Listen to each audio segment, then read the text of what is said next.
One morning, his car disappeared. Later, they found it at the bottom of a lake. No fingerprints. Then his teenage daughter didn't come home from school. He went wild. Posters, news, tears. That night, he woke up tied to a chair in his own basement. I turned on the camera. Say her name. What? The old woman, my daughter. He cried. He confessed. Everything. I injected him with something that froze his body, but left his mind awake. And this is what it feels like to watch your life fall apart. I leaked the video. His wife left him. His daughter was found unharmed.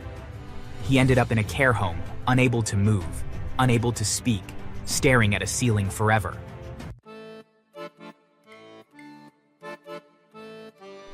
My name is Marcus Hill. I'm telling you this from a concrete room that smells like bleach, rust, and regret. Prison has a way of stripping life down to its bones. You get a bunk, a number, and too much time to remember everything you tried to forget.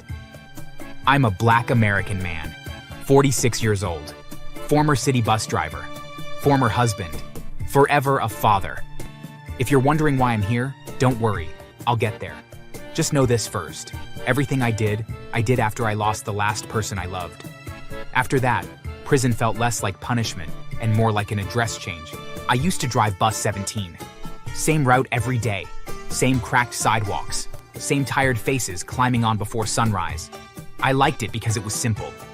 Turn the wheel, call out stops, get people where they needed to go, honest work, quiet work. My wife Angela used to say I was born to do quiet things. She died giving birth to our daughter. That day split my life in half. Before and after. Angela gone. Just like that.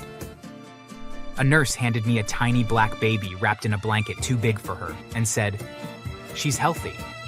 As if that made everything okay. Our daughter's name was Layla. She became my whole world. I learned how to braid hair badly. Learned how to cook things that didn't come from a box. Learned how to smile through pain so she wouldn't see it. When she laughed, it felt like Angela was still somewhere nearby, watching us. When Layla turned 13, the city got too expensive and too loud. I wanted somewhere quieter, safer, somewhere a man could raise a daughter without always looking over his shoulder. That's how we ended up in Briarwood. Small town, tree-lined streets, friendly smiles that didn't always reach the eyes. One police station, 2 cops who ran the place like it was their personal playground. Officer Dale Mercer and Officer Ron Kessler. Everybody knew them. Everybody feared them. Nobody said anything. They wore their racism like a badge they never bothered to polish. They stopped black drivers just to check. They shook down small business owners, took cash from drug dealers, and looked the other way. They flirted with women young enough to be their daughters and laughed when those women looked uncomfortable. I saw it all from my bus. One afternoon, a teenage boy got pulled off my bus for looking suspicious. "Officer, he just paid his fare." Mercer leaned in close, his breath smelling like coffee and arrogance. "Drive the bus, driver. This doesn't concern you." The boy was shaking, 15 at most. Later, an old man selling fruit without a permit got his stand kicked over. Another day, a woman crying outside the station because they wouldn't take her report seriously. Briarwood stayed quiet, because silence was safer than truth. Layla noticed everything. She was smart like her mother, curious, always asking why. Dad, why do those cops always stop people who look like us? I told her the same lie parents have told kids for generations. Not everyone is good at their job. I should have told her the truth. I didn't learn everything about Mercer and Kessler from watching them myself. In a town like Briarwood, truth doesn't walk in the open. It leaks through whispers, at bus stops, in barbershops, from drunk mouths that talk too much once the sun went down. I heard rumors. People said the cops weren't just dirty on the street, they were useful. Useful to politicians who wanted their enemies gone. A city council hopeful who spoke too loudly about corruption would suddenly have his house randomly searched. Drugs would appear in a sock drawer that hadn't been opened in years.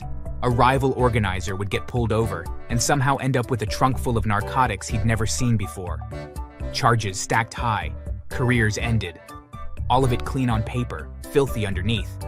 They were paid well for it too. Cash envelopes, favors, promises of protection. Mercer once bragged in a diner that some people owed their freedom to him. Everyone laughed like it was a joke. Nobody asked who lost theirs. Then there were the women. I heard they'd pick up prostitutes in their patrol cars, uniforms still on, radios crackling with calls they ignored. They'd drive straight past emergencies and check into cheap hotels during work hours. Taxpayer-funded rooms for backroom deals and backseat sins. If a woman tried to say no, suddenly she had warrants she'd never heard of. One night, an older driver on my route leaned in and whispered, "Those cops ain't law enforcement, they're contractors." At the time, I didn't understand how deep that went. Later, when my daughter was gone, every rumor lined up like evidence I'd ignored. Every laugh, every whisper, every silence. The day everything broke, Layla was riding her bike home from the library one evening. She liked recording things on her phone, said she wanted to be a journalist one day. "Someone has to tell the real stories," she used to say. That's when she saw them. An old woman, maybe in her 70s, bent over, carrying grocery bags. Mercer and Kessler, looking drunk, had her pinned near a patrol car. "You selling pills, Grandma?" I don't know what you're talking about. Layla hid behind a parked truck and hit record. "Don't lie to us," the woman begged, said she was just trying to get home. Mercer shoved her. She fell. Her head hit the pavement with a sound Layla said she still hears in her nightmares, before she stopped having nightmares because she stopped having anything at all. The woman didn't move. There was silence. Then laughter faded into panic. "Oh damn, check her pulse, she's dead." They stood there, uniforms wrinkled, badges catching the sunlight.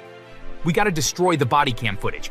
That's when Mercer looked up, saw Layla. "Hey, you!" Layla ran. She jumped on her bike and pedaled like the devil himself was chasing her. She didn't look back. She didn't stop until she got home. She called me, crying so hard she couldn't breathe. Dad, they killed her. They saw me. They're cops. Dad, I'm scared. I left my bus in the depot and drove home faster than I ever have in my life. She told me everything, showed me the video. I hugged her and said the words I regret most. "It's going to be okay." The cops came that night. They knew my schedule. They knew I worked late routes. I came home to flashing lights and lies. "Sir, there was a break-in. Your daughter."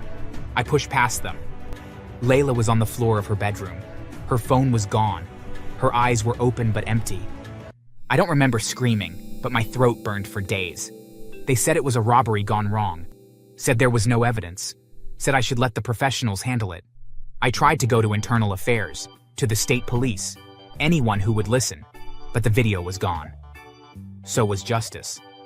I buried my daughter with my own hands because I couldn't trust anyone else to do it right. That's when the old version of me started knocking. Before Angela, before Layla, before the bus. I used to run with a gang back in my 20s. Did things I'm not proud of. Learned things I never forgot. I left that life because love changed me. But grief? Grief brings things back from the dead. I studied Mercer and Kessler for months. Their routines, their weaknesses, the way they trusted their badge to protect them from consequences. I started with Mercer. One morning, his car disappeared. Later, they found it at the bottom of a lake. No fingerprints. Then his teenage daughter didn't come home from school. He went wild. Posters, news, tears. That night, he woke up tied to a chair in his own basement. I turned on the camera. Say her name. What? The old woman, my daughter. He cried. He confessed. Everything. I injected him with something that froze his body, but left his mind awake. This is what it feels like to watch your life fall apart. I leaked the video. His wife left him. His daughter was found unharmed. He ended up in a care home, unable to move, unable to speak, staring at a ceiling forever. Then there was Kessler. I had studied him for weeks. Every night was the same. Video games until his eyes were heavy, headset off, lights out. That night, when I was sure he was asleep, I went in. He never saw my face clearly. He only felt a sharp sting, and then nothing. When he woke up, he wasn't in his house anymore. He was in my basement. Cold concrete. A metal cage. No clothes. No escape. Dogs walked in slow circles around him, growling softly. day and night. He screamed at first, then he begged, then he went quiet. It didn't matter. He had no family, no friends who checked on him, no one waiting for him to come home.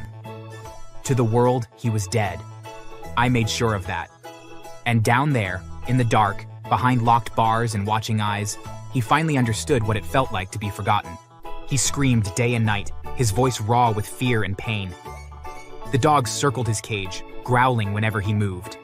The walls couldn't hold the sound forever. Neighbors started hearing the screams. At first, they thought it was dogs. Then they thought it was a fight. Finally, they realized it was something worse. Someone called the police. My front door was kicked in before dawn. Wood splintered. Guns were raised. Flashlights flooded my basement with light. They found him in the cage. They found the recordings. They found me standing there, calm and empty. That's how I was arrested. Now Mercer and Kessler are in prison too. The town finally knows what it protected. And me? I'm here. Prison is quieter than my house ever was after Layla died. Sometimes I dream of her smiling at me, just like when she was alive. Then I wake up, staring at concrete walls, and the smile is gone.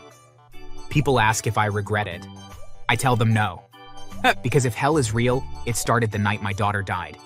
Everything after that was just logistics. Anyway, that's my story.